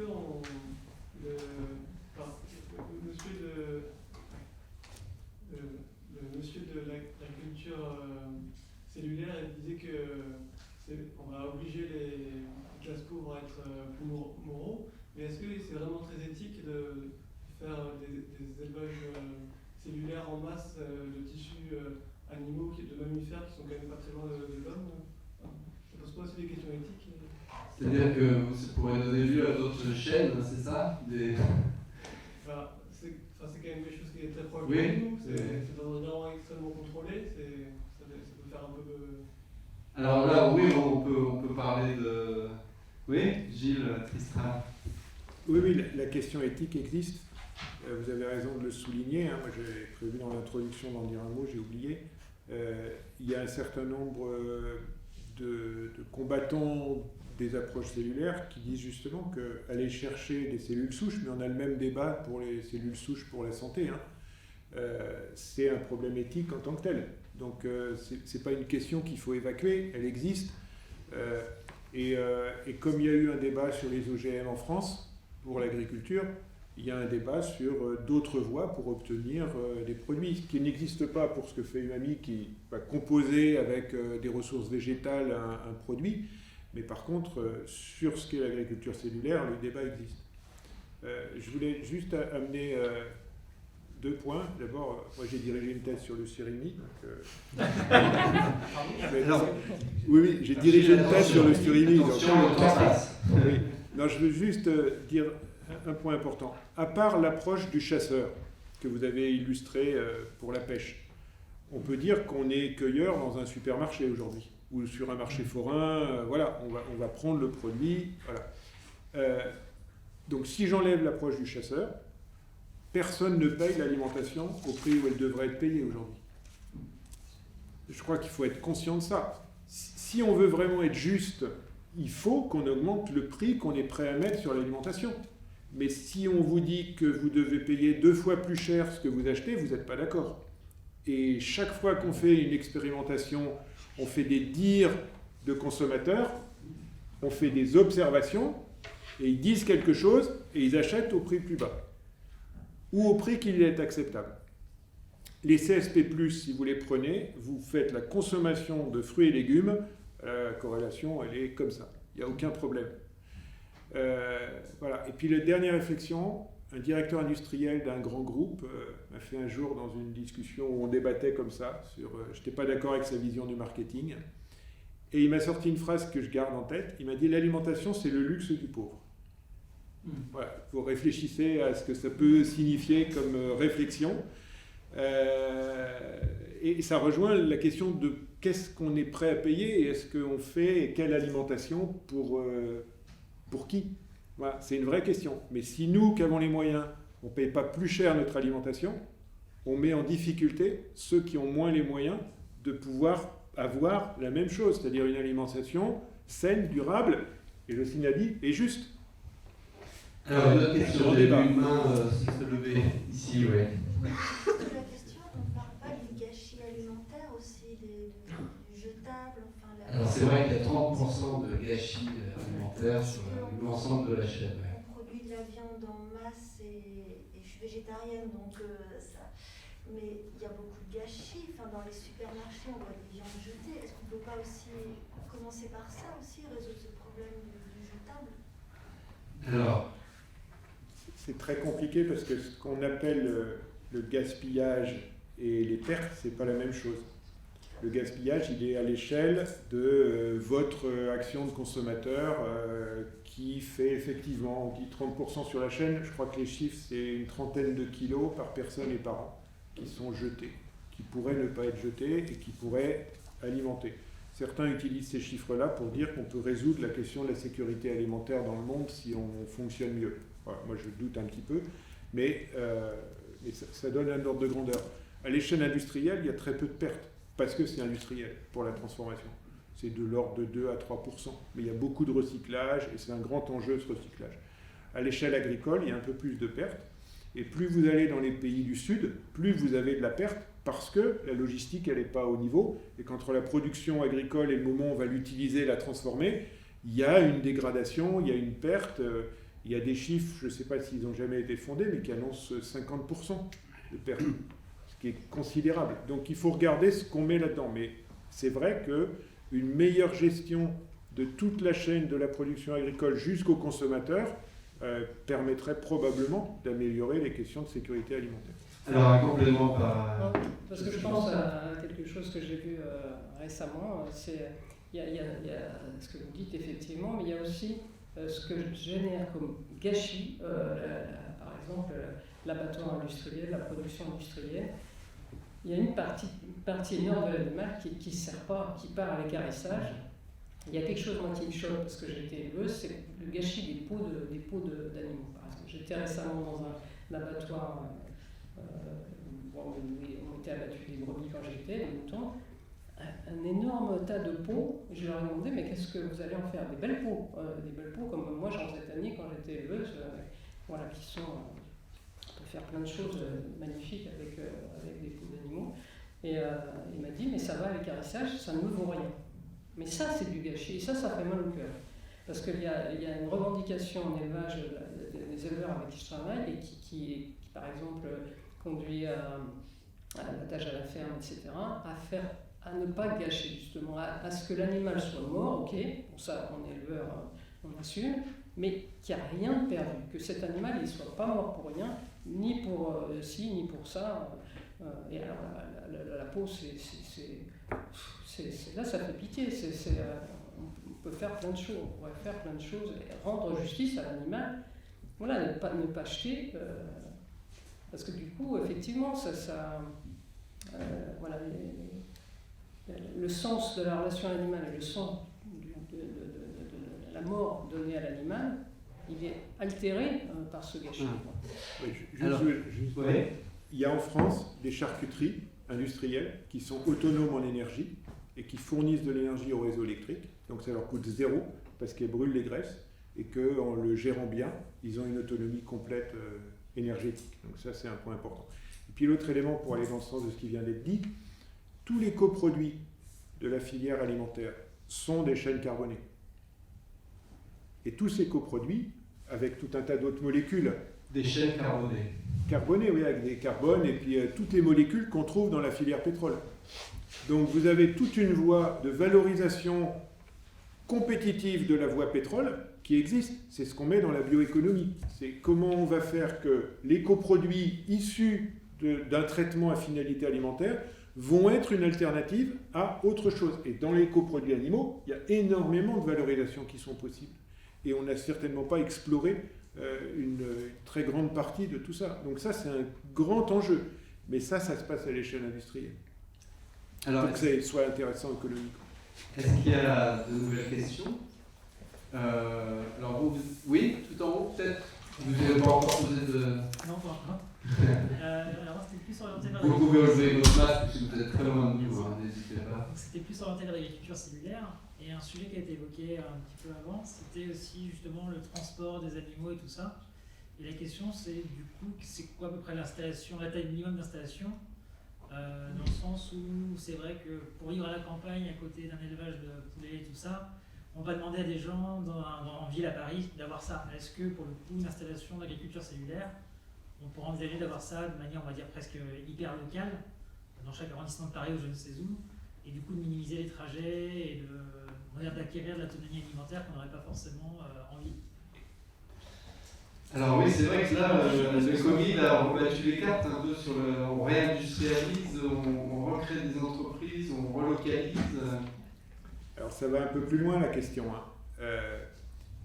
Il y a quelques technologies alimentaires, comme tu l'as souligné tout à l'heure, l'imprimante 3D, qui commence à arriver, dont une des applications peut être effectivement que la dernière réalisation, ce qui va faire le produit, avant que vous soyez à domicile, soit en très grande proximité d'un centre urbain ou d'un endroit où habitent des gens. Alors il n'y a pas que la fabrication additive, imprimante 3D, etc. qui fait ça, il y en a d'autres. Dans le cas de l'agriculture cellulaire, on est loin de ça aujourd'hui. Parce qu'il faut déjà comprendre, il faut mettre au point, et une fois qu'on aura mis au point, il va falloir faire tout ce que sont les calculs d'ingénierie qui vont permettre de dire à quelle échelle il y a une rentabilité. Parce qu'il y a des facteurs cumulatifs selon les échelles. Mais si on est un peu plus large, et les solutions par la construction végétale, elles, sont plus faciles à relocaliser et à faire à petite échelle. C'est-à-dire tout le changement d'échelle pour aller vers une toute petite échelle de fabrication, maîtriser, ce qui rejoint la question qui demandait est-ce que le numérique est une voie dans l'abattage? Mais là, dans la fabrication, oui, parce que ça veut dire qu'on amène aussi le savoir-faire et qu'on n'a pas besoin de dépendre de ce savoir-faire qui est construit, piloté à une échelle industrielle. Donc ça, c'est une voie, et certainement une voie très intéressante. Aujourd'hui, on n'y est pas, à part dans quelques cas. Et pour le cellulaire, on en est très loin, parce qu'il faut aussi penser qu'il faut amener toutes les ressources au même endroit. C'est-à-dire que la clé de demain, moi je l'ai déjà dit dans d'autres discussions, c'est la logistique. C'est comment on va gérer toute cette logistique. Vous pouvez raisonner un élevage par rapport à la question logistique, proximité ou pas de l'abattage, proximité de la transformation, et vous pouvez essayer de raisonner tout ça. Mais demain, on verra du scale down, c'est-à-dire du changement d'échelle vers petite échelle en proximité des zones d'habitation. C'est inéluctable, ça. C'est un enjeu, il y a déjà des travaux là-dessus. Mais il faut capitaliser beaucoup de recherche et beaucoup de savoir pour y arriver. Hein. Parce que, je redis, alimentation saine, ça veut dire qu'il ne faut pas qu'il y ait d'impact sur l'homme en termes de santé par la manière de faire. Et puis durable, etc. Voilà. Et ça, c'est quand même quelque chose qui se raisonne et qui ne s'invente pas comme ça. Non, juste une remarque, c'est que l'agriculture cellulaire, ce qui est derrière, c'est les investisseurs, les masses d'argent qui sont investis là-dedans. Le retour sur investissement, il se fera par la production de masse. S'il n'y a pas une production de masse, c'est ça qu'ils visent quand ils commencent à construire des petites usines. L'idée, c'est de remplacer les milliards de tonnes, je ne sais pas le chiffre, de viande produite par les animaux, mais c'est la production de masse qui fera le jackpot financier. Ouais, alors là, le génie est procédé, c'est mon domaine. Juste une chose, il y a deux notions dans l'industrie. Il y a celle qui a fait les 100 dernières années du développement industriel, c'est l'extrapolation d'échelle pour faire de la grande échelle. Ça, c'est l'archétype de l'industrie. Mais il y a une autre vision, c'est extrapoler par le nombre. C'est-à-dire, je fais petit, et pour faire beaucoup, j'ajoute beaucoup de petits. Et donc, et ça, quand on commence à regarder aujourd'hui avec ce qu'on sait faire dans les technologies, il y a des filières industrielles qui sont plus intéressantes à commencer petit, à augmenter en faisant par le nombre, parce que les coûts d'investissement en faisant petit, en multipliant, sont équivalents aux coûts d'augmentation d'échelle. Et donc, alors je ne parierais pas que c'est vrai pour toutes les filières industrielles, mais en tout cas, c'est une voie aujourd'hui qui est vraiment intéressante à raisonner. Un exemple, peut-être pour qu'on comprenne, un exemple pour illustrer On veut fabriquer une molécule d'intérêt ou un produit d'intérêt, un bien-être savon, quelque chose comme ça. Je fais une très grosse usine qui fabrique ce produit, où je fais une petite ligne de fabrication artisanale, elle marche, j'en fais une deuxième, une troisième. Au total, je fais le même volume, j'ai la même quantité produite, mais je l'ai fait progressivement et pas forcément au même réparti sur le territoire. Et éventuellement réparti, oui, bien sûr. Toute la question, c'est où sont les coûts et où sont les verrous en termes, on est d'accord, d'investissement, d'investisseurs, de rentabilité, parce que c'est le modèle économique dans lequel on est. Est-ce qu'il y a d'autres questions Oui. Allez-y. Là, vous évoquiez un modèle distribué de fabrication, de production. Est-ce que justement, c'est pas ce qu'on pourrait faire en ayant des paysans répartis un peu plus uniformément sur les territoires et qui permettrait juste de ne pas aller dans la production au sens où on l'entend industriellement, mais plutôt une distribution territoriale de nourriture qui est proposée ou fabriquée par des personnes qui localement du coup la proposent. Bon, alors excusez ma partialité, je vais faire de la pub pour AgroParisTech. On a un grand programme sur 5 ans avec la Fondation Carasso, dans lequel on suit 9 territoires qui développent, donc qui sont des territoires avec de l'urbain, du rural, du périurbain, etc., dans lesquels on suit la dynamique alimentation durable. Comment elle se construit, comment elle est pilotée. Donc elle prend en compte la question agricole, et on va trouver de la petite paysannerie, des choses un peu plus grosses. Elle prend en compte la transformation, la distribution, la consommation et la façon dont tout ça s'organise et se gouverne. Parce que vous ne pouvez pas le raisonner sans prendre en compte la manière dont c'est gouverné collectivement. Et donc l'ambition, c'est d'essayer d'apprendre de tout ça, où effectivement, on peut se dire que dans la diversité des territoires, il y a des diversités de situations, il y a des diversités de conduite de tout ça, d'intelligence à associer, et là-dedans il y a des citoyens, il y a des collectivités publiques, il y a des acteurs industriels, et comment tout ça fait sens localement, donc en proximité. Et est-ce que ça construit une durabilité de l'alimentation et du système alimentaire? Voilà, c'est ça les questions. Donc c'est en cours, ça. Il y a plein d'endroits. Ce que le ministère de l'Agriculture a lancé avec les programmes alimentaires territoriaux, ça vise cette idée-là. Il y en a aujourd'hui des centaines en France qui sont suivis. Et ils ont une très grande diversité d'espace.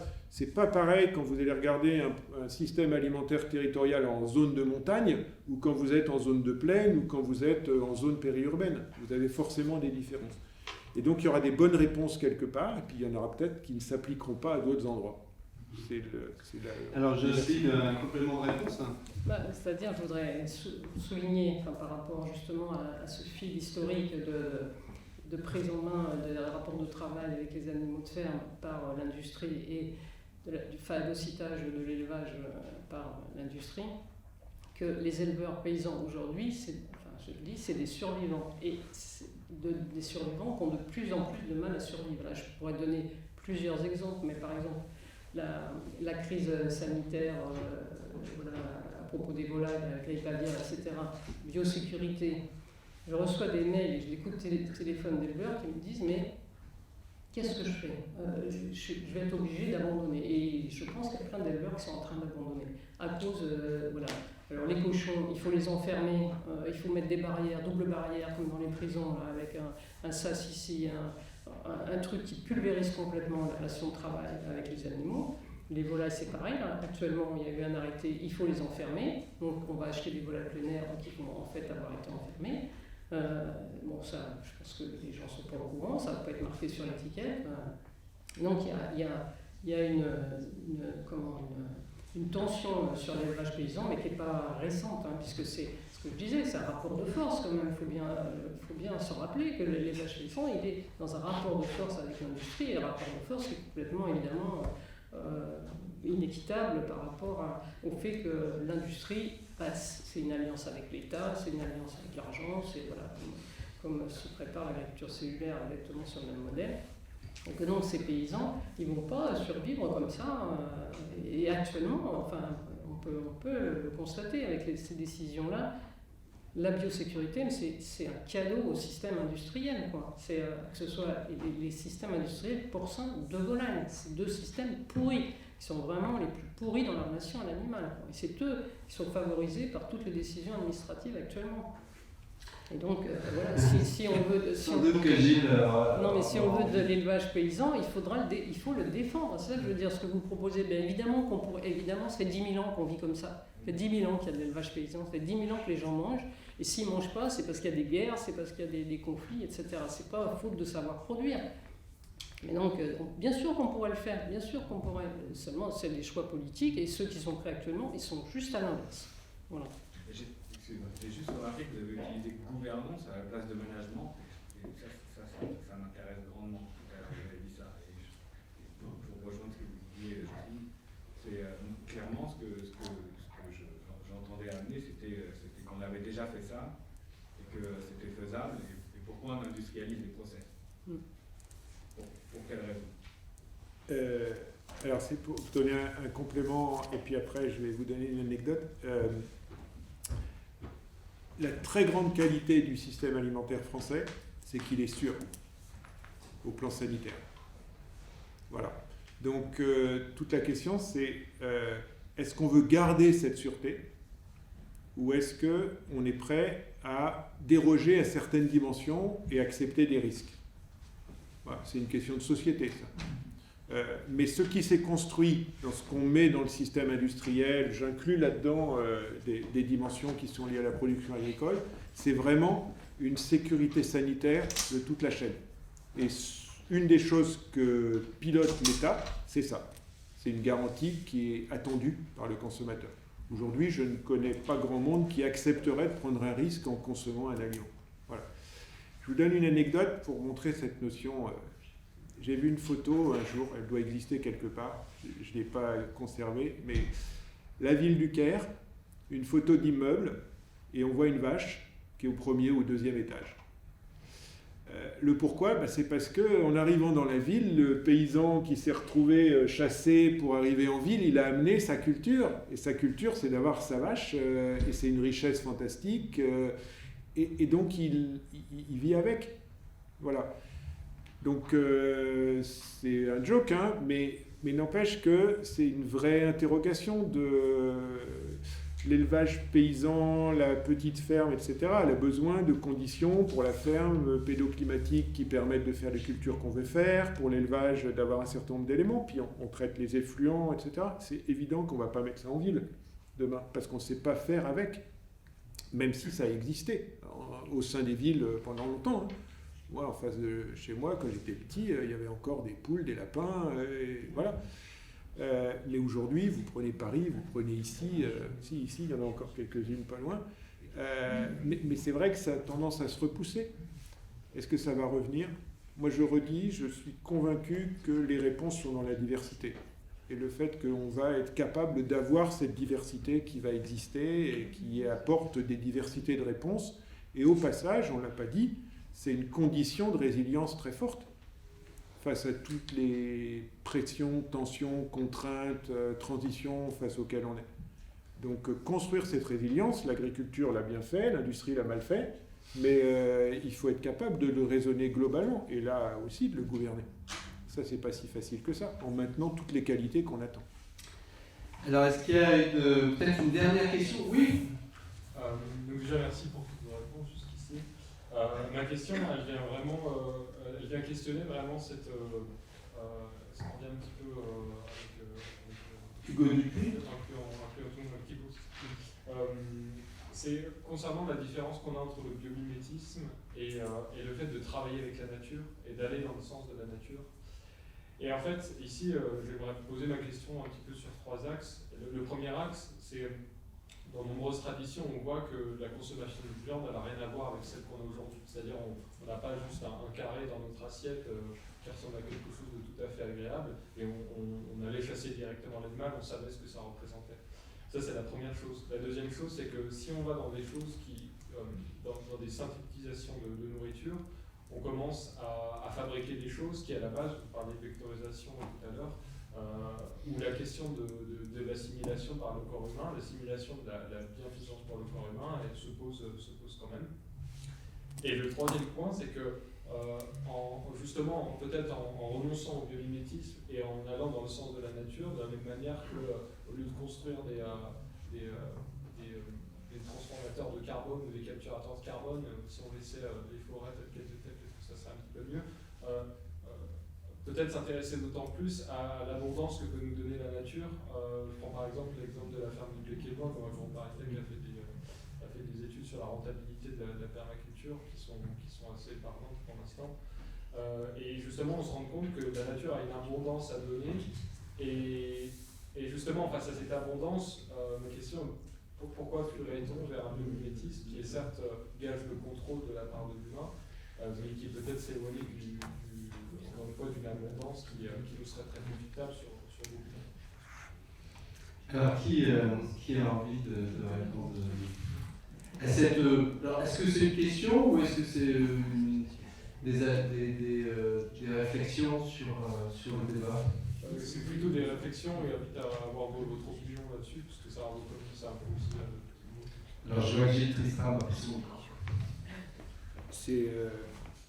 Oui, puis il ne faut pas que j'oublie de dire quelque chose, parce que j'ai des collègues qui m'ont demandé de vous passer une info. En fait, tout ce qu'on met dans l'agroécologie, c'est une somme de choses très variées, l'agroécologie. Qu'on parle d'animal ou de végétal, on peut être dans un contexte agroécologie. Donc dans les deux mots, on a la notion d'agronomie, on a la notion d'écologie, et comment on fait pour combiner tout ça. Une façon résumée que quelques collègues aiment utiliser, qu'on pourrait critiquer, mais je vais le donner, c'est de dire on va maximiser les régulations biologiques naturelles. Ce qui veut dire aussi qu'on peut se permettre d'aller chercher des mécanismes qui vont dans le biocontrôle sur les productions végétales, par exemple, et qui vont aller utiliser ce qu'on sait sur la science de comportement de tous les parasites et autres prédateurs de culture. Et on va donc, par biomimétisme, aller chercher des vecteurs biologiques qui vont avoir un effet contraire et qui vont donc permettre de bien tenir une culture. De même qu'on peut envisager par ces voies-là d'aller faire des biostimulations dans le sol qui vont amener des effets de micro-organismes qui vont favoriser un certain nombre de choses. Mais en fait, on copie d'autres mécanismes qu'on a vus ailleurs. et c'est sûrement vrai sur l'animal, j'ai pas d'exemple, mais je pense que tout ça, c'est une voie qui existe et qui combat dans son idée toute une dimension, je reviens à mon exemple de citron, artificielle, ou considérée comme artificielle. Mais en fait, tous ces mécanismes de biomimétisme, ils composent des mécanismes, ils les assemblent pour obtenir un effet, et par rapport à la plante elle-même ou à l'animal lui-même au départ, on a une dimension artificielle, on lui recompose un chemin nouveau. Donc en s'inspirant de la nature, en s'inspirant des connaissances qu'on peut avoir sur les mécanismes et les régulations biologiques. Ça rejoint ce que j'ai dit tout à l'heure. On fabrique un système complexe qui déjà en lui-même est complexe et on lui rajoute de la complexité. Et on montre qu'on arrive à le gérer. Et on arrive à le gérer à plein d'échelles. C'est le mot qui a été peu dit, mais ce qu'on appelle l'agriculture paysanne, c'est une agriculture qui en général se définit à petite échelle. Et donc tout ça, tout cet assemblage, c'est évidemment une voie de solution. Mais encore une fois, elle s'applique de manière différente dans tout un tas de situations différentes. Donc c'est un ensemble de connaissances qu'il faut être capable de mobiliser et d'ingénierer pour en faire des réponses à des situations difficiles, tendues, qui existent aujourd'hui ou qui existeront demain. Voilà. Donc il faut faire de la recherche. Pour pas que j'oublie, il faut que je dise un truc. Le 18, à l'Académie d'agriculture, rue de Bellechasse à Paris, les collègues AgroParisTech qui font tout un débat qu'ils ont construit sur l'animal, avec certaines des questions qu'on a abordées aujourd'hui. Voilà, si vous voulez une suite, c'est le 18, rue de Bellechasse dans Paris. Donc allez-y si vous avez envie de continuer. Je pense qu'avec les gens qui seront là pour le débat, ce sera très intéressant. Merci beaucoup à vous tous.